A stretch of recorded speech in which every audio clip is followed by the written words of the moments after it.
Hello everyone, I am back once again, and today we're going to be showcasing week 2 of the PAC League for Brilliant Diamond Shining Pearl. And our opponent for this week is actually going to be Tiger VGC. I actually did look up this guy a little bit, particularly on Discord, because I actually saw him in another server where they're also doing a Brilliant Diamond Shining Pearl League, and I actually found something particularly interesting about this dude that I'm about to play against. He actually took down 2 people in that league that I personally had a hard time dealing with, actually, in leagues during Generation 7. And those 2 dudes are actually Blazing Squid, who he beat 6-0 fashion, which is kind of crazy. And then he also beat Jetman twice in that same league. One was, I think, one was a 2-0 and the other one was a 3-0, I think. So, like, he just got better against Jetman out of nowhere like that. When I played those 2, I actually struggled so badly against them. Well, actually, I think with Jetman, what happened was that both of us got, like, RNG, like, heavy RNG. So, we can't honestly tell how good we are against each other. But every time we did a match, it was either close or very one-dimensional, thanks to the RNG. Whereas with Blazing Squid, okay, Blazing Squid is the guy who just straight up dominated me when I was in the PGL. And the last 2 times that I played him, I did beat him, but it was out of sheer luck. So I'm wondering if this dude was able to beat both of those guys who I struggled with in Generation 7, I don't even want to think about how it's going to work out for me, honestly. Not to mention, I also looked at his draft, and his draft is actually very, very unpredictable again. So it's like, damn, he must be one of those people that actually know how to, like, draft a team and actually have, like, good synergy with their mons in order to make it unpredictable to prepare for, you know? So, yeah. So, obviously, I mean, it's not uncommon for me to, like, just lose my next match after just winning my first week match, but, you know, I usually try for that not to happen, but we're gonna see what we can do, honestly. But the only thing that is actually, like, worth noting is that this guy is, in fact, going to be a threat later on this season, I feel. So, we're going to see what we can do right now. Like I said before, I'm not going to go over the teams right now, just because I don't feel like it. But, yeah, we're going to get to the match at hand right now, so stay tuned. Okay, so here we are once again with this union room thing, where I have to, like, run around and wait till my opponent shows up. It's kind of odd how it takes, like, a few seconds for them to actually appear, as opposed to them just appearing as soon as we enter. Unless they actually, but they said that they were ahead of me, I don't know. But anyways, so we're going to play against this dude, and we're going to see what they're capable of, because, yeah, as mentioned previously, this guy is going to be, like, he already sounds like a threat, at least based on what I found about him. He does sound like he's going to be a threat for sure, honestly. So, yeah, this is going to be the team, obviously, that I'm going to use against him. And obviously, like with every league, or every match that I do in every draft league, we got to hope we win, but, you know, things can happen, and it would suck if it happens, but, you know, it is what it is. We're just waiting for the other guy to get ready. I thought he was going to be ready much sooner, but I guess I was that quick, I guess. I don't know. Anyways, that's what he has on his team. I was actually expecting the Slowbro and the Dragonite to come in, but he actually ended up not bringing it. Maybe he's going to try to bring that if we actually end up making playoffs, actually. But he didn't bring it to for this week, so instead he brought Roserade, which I actually did expect, as well as Infernape. I wasn't expecting Pinsir, and in a way I wasn't expecting the Sandslash either. Porygon, I felt like it was a possibility, as well as Crawdon, but not exactly like over Slowbro or Dragonite. But again, maybe he's trying to save that for later or something. Right now, probably he's just experimenting with this team to see how it works. So, yeah. My team, as you can see, is right there. You know what's funny about Magnezone? I actually put a Custap Berry on that thing last minute, because what happened was that this thing was supposed to have an Assault Vest, but crazily enough, I realized that this thing can't even get that in this game. Like, the Assault Vest is not an actual item in this game, so I was just like, what the fuck? So I was just like, you know what, give it this shit. I don't even know what this can do. Well, like, I know what it does, but it's just that, like, I had no idea what else to give it, honestly, since I was intending on taking special attacks with that thing, and it just didn't end up working out for me, which really, really sucks. But anyways, match at hand. He does lead with a Porygon, and I lead with the Crobat. I think here what I try to do is just go for the toxic in case this thing tries to, like, I don't know, substitute. Because I think these things do like to substitute and then set up, like, I think agilities and then nasty plot or something. Like, I was anticipating some form of setup, which is why I went for the toxic here. And if he switched out fearing for, like, a choice bandit brave bird, then again I could just predict it and just go for the toxic. If it goes in the rose raid, I can just attack it with a brave bird, or even threaten it out with a U-turn, expecting them to switch anyway. He doesn't go for Ice Beam, thankfully, and just goes for the Shadow Ball. I can't tell if this is choice specs though. Like, I never actually looked it up, honestly, but as long as I live it, I'm cool with that, honestly. If that was specs damage, then maybe next time I should probably invest more HP or something on Crobat for later or something. I don't know. I could be wrong though. But here I'm just gonna go for the U-turn. I think he's waiting to see what he can do. I went for the U-turn because I was just thinking, like, I was kind of hoping he'd go for the Shadow Ball again. That way I can actually send out Weavile and just resist the Shadow Ball. If he goes for Thunderbolt though, I can only hope that, for one thing, that it doesn't do too much damage. And second of all, and most importantly, that it doesn't paralyze my Weavile, because I feel like Weavile can be key in this match, depending on how I play around with it, with his team and whatnot. So here, I'm going to definitely go into, what was it? I think it was Weavile. Yeah, it was Weavile. Okay, here, I believe I go for the Throat Chop, just to see if I can finish it off. Because after going for the Shadow Ball, it does do a decent amount of damage. Does get the Spadef drop. Now this might have actually influenced my decision to just go for the Throat Chop, because initially I actually did want it to go for the Aerial Ace, because I was kind of anticipating the Infernape to come, but because of the Spadef drop, I felt like if this thing isn't choice specs or choiced in any way, you might switch it up to like Thunderbolt and probably take me out due to the Spadef drop. So I decided to just go for Throat Chop to take it out either way. And he ends up going into Infernape, which sucks because that means I just throw away this Aerial Ace. Like, I just put Aerial Ace on this thing for nothing. I gave it Aerial Ace specifically for a potential prediction such as this one, but the fact that this happened very early was the reason why I was thinking I probably shouldn't do that. And not to mention also the Spadef drop kind of made me feel like he would want to stay in and just try to attack me instead of trying to, you know, like predict. I don't know. And Aerial Ace was definitely not going to take out the Porygon from where it was, so it was just kind of like a tough decision for me to make. Now here, I switched into Charizard, hoping he doesn't have like a coverage move like Thunder Punch on this thing. So, and thankfully he just goes for the U-turn, which honestly I much prefer than freaking Thunder Punch, because honestly Thunder Punch would have been devastating for me. Also, he does reveal to be Life Orb, which is good for me because that's also like, that means Charizard now definitely threatens it if it comes in, because he can just outspeed it in Air Slash. Because yeah, this Charizard is actually Choice Scarf. I actually made it Scarf so that it can outspeed stuff like Scarfed Roserade and Scarfed, or non-Scarfed Nape. Because Charizard can outspeed a lot of what this guy has, but with a Choice Scarf it definitely can. Okay, here he went for the U-turn, but and went into Roserade, and that's where I sent in the Charizard. Here I just decide to stay in and just go for the Air Slash, because honestly, what more can I do? I think it hits a lot of his team very hard too, honestly. It was like the best move I could go for. Anything else would have just been over-predicting and whatnot.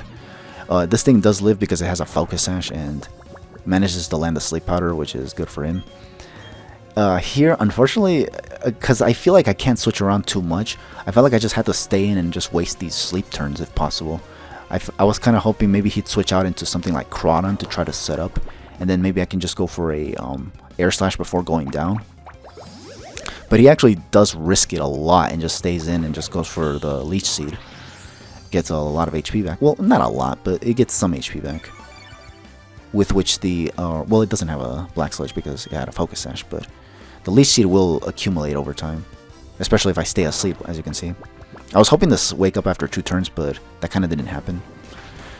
So here, this was my last chance to possibly wake up and just take out this Roserade. Maybe even hit something else on his team for damage, if it's not the Crawdon that comes in and just takes me out already. Unfortunately for me, I think I just stay asleep here. And the Roserade actually does end up taking out Charizard, which is actually kind of crazy to think about when you consider the matchup. But that's exactly what happens, and I'll be honest with you, this kind of frustrated me, but it was something that I should have probably expected anyway, that I'd stay asleep, but I had to waste the turns, otherwise I probably would not be able to do anything with Charizard later anyways. It would just be considered death fodder at that point. So here I just decided to send in Weavile, and because I was still kind of bitter about not making that Aerial Ace prediction earlier, I decided to try to do it now, and unfortunately this ended up in a way backfiring, because now I just revealed to him that I have Aerial Ace, and now he knows that if he sends out Infernape, if he has Mag Punch, he'll definitely go for it as opposed to anything else. Here he's gonna send out Crawdon. Now this thing was actually, yeah, like a threat, because Weavile kind of can't do anything, especially since I don't have Break on this Weavile. That was actually something I considered putting on Weavile, specifically for that Crawdon, but I kind of was hoping he wouldn't bring it, but he just ended up bringing it, of course. It's because when I hope something doesn't come, it just comes. That's just my luck sometimes. But here, obviously here I'm just thinking of what I want to send out, because I actually don't know what I want to send out. I end up sending out Quagsire, just in case this thing tries to go for, like, I don't know, like maybe I don't know what it could go for. I think I was actually expecting a knockoff here, and I was kind of hoping Quag would take it, but you're gonna find out later that this thing can actually not take a knockoff actually from a Crawdon. I end up sending out Quagsire anyway though, because if it does go down, it's probably just gonna like give me a safe switch into Magnezone to just Volt Switch it out and just switch out into whatever accordingly. Thankfully for me, he ends up going for the Aqua Jet though, so that's actually good for me. I think if he went for knockoff here, this Quagsire might have been gone earlier. But he probably was hoping that I'd stay in with Weavile to try to like attack him more, and he can just get the Aqua Jet off and take me out. Which thankfully I didn't do, because otherwise this Crawdon probably would have run amok. So here I decided to go for the Skull just to hopefully get the burn, because obviously this Crawdon is much less threatening when it's burned. He ends up switching out into the Pinsir though. And I think he expected the burn, because he actually ends up getting burned here with this Pinsir. And looking at his team, I think this Pinsir is probably his most disposable mon, honestly. So good on him to actually send this out and protecting that Crawdon, because for me the priority was to get rid of that Crawdon, because the Crawdon was actually the biggest threat on his team in my opinion. So here I just continue to go for Scalds just to cripple this thing even further before this thing starts to set up Swords Dances or something. He does just go for the Earthquake just to see how much it does though, and I'm fine with that, because it's not stab on Pinsir, and this thing is still fairly bulky, the Quagsire, so it can definitely take the hits very well. I got a crit there, so I guess the only thing that mattered here is that it goes down sooner, but for me this is just a hasten the process honestly, because I don't really like the matches that drag it this long anyway, especially considering the 20-minute timer is still a thing in this game and whatnot. But here I'm just gonna, I think here instead of going for another Skull to finish this thing off, I go for the Recover just to keep myself fairly healthy, because I think it's important, especially considering that Crawdon is still a threat. Like I want to make sure this thing is as healthy as possible so it can take whatever it has as well as possible. But that's just what I thought at the time. You're gonna find out later that you're gonna see later that it's not gonna be able to take a knockoff. But this is just what I had in mind at the time. Here I'm gonna send out Crobat, expecting another Earthquake, because he kind of was just going for that a bit mindlessly here. Thankfully he does go for it and doesn't like predict me and go for like Rock Slide or something. That was kind of one of the reasons why I didn't want to switch right away into Crobat, was just because he might have actually predicted me, but thankfully he didn't. And Pinsir goes down with Burn, which is good. Now here I have to wait to see what he wants to send out now. I don't remember what he sends out here actually. It might have been the Crawdon though, I'm not sure though. Yeah, it is the Crawdon. Okay, here I'm still afraid of the Aqua Jet, especially just given how much damage it did to Quagsire even. So, but I decided to do it anyways, just to go for the U-turn, because what I wanted to do was just get damage on this Crawdon. If this thing sets up Swords Dance, I can just go into Magnezone. Although I don't go for Magnezone here yet. I think I go into something else. It might have been the Quagsire again, actually, now that I think about it. And I think it was here where we find out that this Quagsire can't do anything, the Crawdon. Or, yeah, like it can't do anything. Because, look at this. This is knockoff. Boom! Does that much. And this was a max defensive Quagsire. And I gave it unaware too, because if this thing had Swords Dance and had +2, it would have just killed me. But If I didn't have Unaware, that is. It would have killed me with +2 Swords Dance. But I think even with a Swords Dance, this is the amount it would have done. But unfortunately, that means that now I can't take another knockoff. I was hoping I could have, but unfortunately I just couldn't because this damn Crawdon is just that big of a deal. It's too powerful. Look at this. It just takes me out in one hit like that. Well, in 2 hits actually. But it did over half the first hit because I had the leftovers. Having this item list might be the play next time I actually run into this guy, if I choose to bring Quagsire again. But I don't know. Here I'm going to send out Crobat now, just to go for another U-turn, because U-turn is thankfully a 2-hit KO on this Crawdon, which is good, because honestly, this guy would otherwise be super impenetrable then. He would get away with setting up and then just sweeping, with Aqua Jet alone, just given how frail a lot of my team is. Here he's going to switch out though, which is okay with me, because this gives me the switch initiative. He goes into Sandslash. Now here, I was a little conflicted as to what I wanted to send in. I was thinking of sending in Slowking because this thing hasn't gotten to do anything. But then it dawned on me that I should probably send out Weavile because if I send out Slowking, he'll just bring back the Crawdon and then go for Swords Dance. I do have Grass Knot on this Slowking, but I wasn't sure how much it was going to do to the Crawdon. It might not have been enough to take it out. And then it would set up a Swords Dance and then just win. And that's scary. So I felt like I just had to send in Weavile and hope for goodness sakes this Sandslash is not like a max defensive variant. And if it is, then rip me. Well, at least if it survives, because if it survives, it might retaliate with a Stab Earthquake, which would put me in range for any priority move to take me out. Or he would probably have X-Scissor just to take out my Weavile too. So here, after a lot of contemplation, obviously I ultimately decide to go into Weavile. And the goal here is just to go for Ice Punch and hope for goodness sakes it takes it out. Remember that I do have the Expert build, so because of the super effectiveness, this should do a lot more damage than normal. As you can see, I have Ice Punch on this Weavile as opposed to Icicle Crash because I just didn't want to risk missing, and I'm actually glad I did because, as you can see, the Ice Punch was thankfully enough to take out this Sandslash. If I had Icicle Crash, I would have had a chance to miss, and that would have blown, like, big time. Here, okay, now here I think he just does bring in the Crawdon now. Because I think now he kind of has an idea of what my moveset is. He knows I have Throat Chop, he knows I have Ice Punch, he knows I have Aerial Ace. He doesn't know what my last move is though. And I think because he expected me to go for the Break is why he went for the Aqua Jet here. Unfortunately for me, I can't switch around with a freaking Crawdon, so obviously I had to just go for the Throat Chop.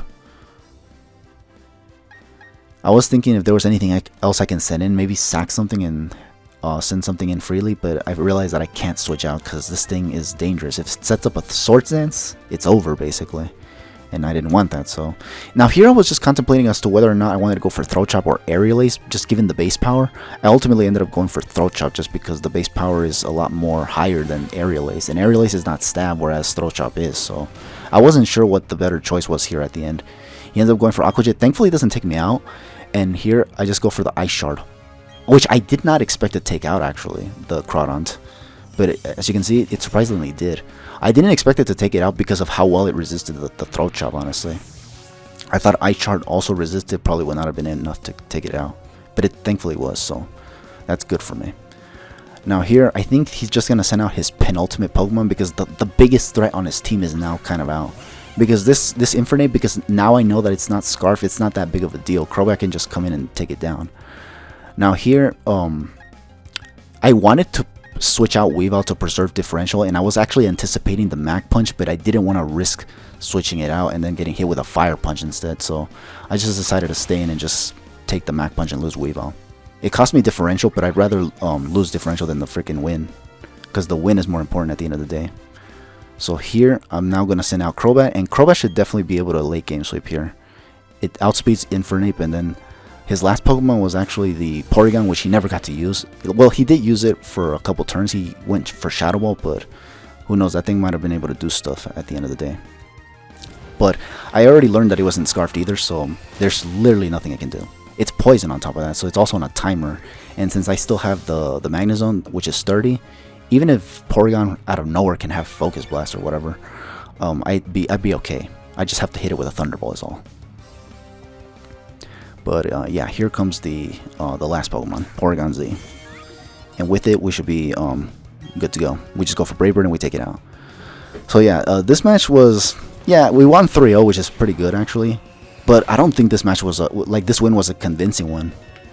Because I mean, had he made a few right plays here and there, he probably would have been able to take me out. Honestly, I think we were kind of fortunate in some areas when it came to making certain plays. Like I think, because I don't think he was misplaying, but like a lot of those moments kind of went a long way for me. Like it benefited me more in the long run. It's basically like, because I think it just came down to 50-50 a lot of the time. And I think I just got them right a lot of the time. But yeah, it is what it is. Anyways, so that was the whole game. Thankfully, we did not fall victim to this guy. But at least for now, because, I mean, like I said before, I think this guy is going to be a threat later on in the season. If we make playoffs, he might get the run back. So, we don't know. But anyways, with all that said, thank you for watching this match. I'll catch you guys for another one whenever we get to it. And take it easy and have yourselves a good one.